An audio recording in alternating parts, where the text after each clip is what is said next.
Tu arrives pour la première fois dans les locaux de ton prospect. Quelle attitude avoir, comment se comporter, comment se présenter, comment ouvrir donc l'entretien. Je t'explique tout cela dans cette vidéo. Bonjour à tous, je suis Derem Tano, entrepreneur et surtout passionné de vente. Au quotidien, j'aide les personnes ambitieuses à trouver leur voie et surtout à devenir des entrepreneurs efficaces. Comme je le dis souvent, la vente est indispensable au développement de tout business durable. Il est important que les entrepreneurs ou les personnes qui aspirent à créer donc un business, il est important que ces personnes apprennent premièrement à vendre. Cela leur permettra donc d'écouler rapidement leurs produits et surtout d'augmenter leur chiffre d'affaires de façon significative.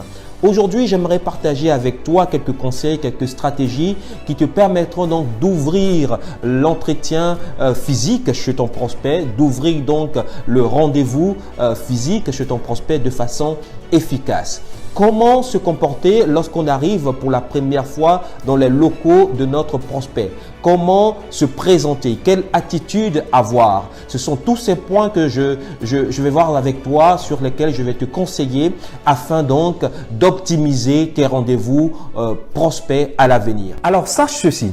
Les 2 premières minutes de ton entretien chez ton prospect sont d'une importance capitale. Quelqu'un a dit, on n'a jamais 2 occasions de faire une bonne première impression. Donc, ces instants ne doivent pas être négligés. Tu dois les prendre au sérieux pour réussir donc ton entretien de vente. Alors, 5 conseils qui te permettront donc de réussir cette étape, c'est que la première chose, donc le premier conseil numéro 1, la première chose à faire lorsque tu arrives chez ton prospect pour la première fois dans les locaux de ton prospect, c'est de le saluer et de te présenter. Bonjour Monsieur Dupont, je suis Derem Tano d'Impact Business Developer. Tu le salues et tu te présentes. C'est très important. Ça, c'est la première chose. La deuxième chose que je te conseille de faire, c'est de remercier ton prospect qui t'a accordé ce rendez-vous. C'est un privilège. Le chef d'entreprise, le responsable d'achat a des choses à faire. Alors, s'il a pris son temps pour t'accorder un rendez-vous, la moindre des choses, c'est de le remercier de ce temps qu'il t'accorde. Et en le faisant, donne-lui tout de suite ta carte de visite. C'est une étape très importante. Car si tu attends à la fin de l'entretien pour le faire, tu risques d'oublier et cela n'est pas très intéressant. Donc, remercie ton prospect qui t'accorde donc ce rendez-vous. En le faisant, tu lui donnes tout de suite ta carte de visite. Cela te permet aussi, ou du moins cela incite le prospect à te donner la sienne, te permettra de vérifier son nom, son prénom et sa véritable fonction et pour éviter donc des erreurs tout au long donc de l'entretien de vente. Donc, la première chose, on a dit, tu salues, tu te présentes. Deuxièmement, tu remercies le prospect pour le temps qu'il t'accorde et automatiquement, tu lui donnes ta carte de visite afin d'en recevoir en retour la sienne. La troisième chose, le troisième conseil que je te donne, c'est de présenter l'objet de ta visite, l'objet de cet entretien de vente, l'objet de ce rendez-vous en mettant en avant tout de suite l'avantage ou encore le bénéfice pour ton prospect. Tout de suite, dans les 2-3 premières minutes, tu mets en avant l'avantage concurrentiel de ton offre.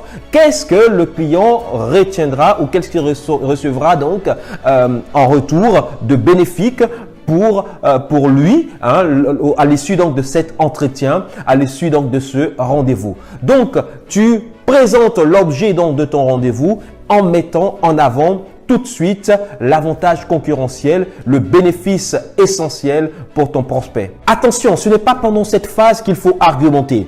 Pendant cette phase, nous n'avons pas encore effectuer la découverte du client. Donc, ne te lance pas dans une argumentation, dans une démonstration sans avoir pris le temps de découvrir, lors de la phase de découverte, de découvrir donc ton prospect en lui posant des questions.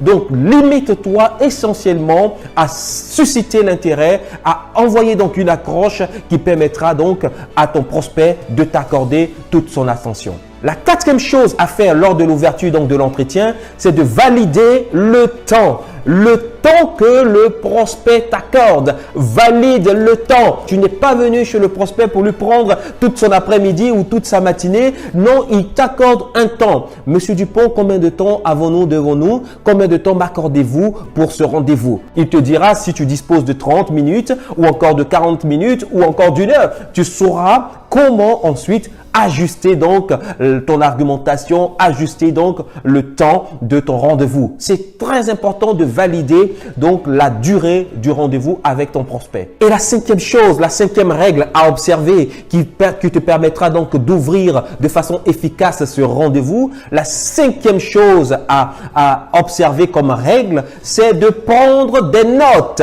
De prendre des notes et prends le temps de valider cela avec ton prospect. Oui, Monsieur Dupont, au cours de notre entretien, je vous poserai un certain nombre de questions pour vous connaître mieux, pour mieux connaître vos attentes et surtout vous apporter la solution la plus adaptée. M'accordez-vous ou m'autorisez-vous justement à prendre des notes? Prends des notes, note tout ce qu'il te dira, il faudra que tu notes. Qu'est-ce qu'il te dira? Quelles sont les objections qu'il aura avancées? Quelles sont les attentes vis-à-vis de ton offre, vis-à-vis de ton produit? Il te faut tout noter. C'est la cinquième règle à observer lors donc de l'ouverture donc de l'entretien de vente, lors donc de ton rendez-vous, ton premier rendez-vous donc chez ton prospect. Voici donc les 5 règles à observer pour réussir donc l'ouverture de ton entretien si tu arrives pour la première fois chez ton prospect. Si tu les mets en pratique, tu verras donc tes rendez-vous se dérouler de façon efficace et surtout, tu décrocheras donc plus de ventes rapidement. Pour finir, je t'offre 1 heure de formation vidéo dans laquelle je t'explique comment devenir un bon vendeur. Qu'est-ce qu'il faut apprendre, comment se former efficacement. Je te livre les secrets et les techniques des meilleurs vendeurs pour faire de toi aussi un excellent commercial, un excellent vendeur. Pour bénéficier immédiatement donc de ce cadeau, tu as juste à cliquer sur le lien en dessous, tu rentres ton adresse email et tu télécharges immédiatement toutes les vidéos sur comment devenir un bon vendeur. Tu trouveras aussi tous les liens concernant donc toutes nos formations commerciales disponibles pour augmenter ton niveau commercial, augmenter ta capacité commerciale pour vendre beaucoup plus vite et plus pour augmenter donc ton chiffre d'affaires. Je te souhaite en attendant une excellente réussite dans toutes tes affaires et surtout une très bonne santé. Je te dis à très bientôt. Ciao, ciao.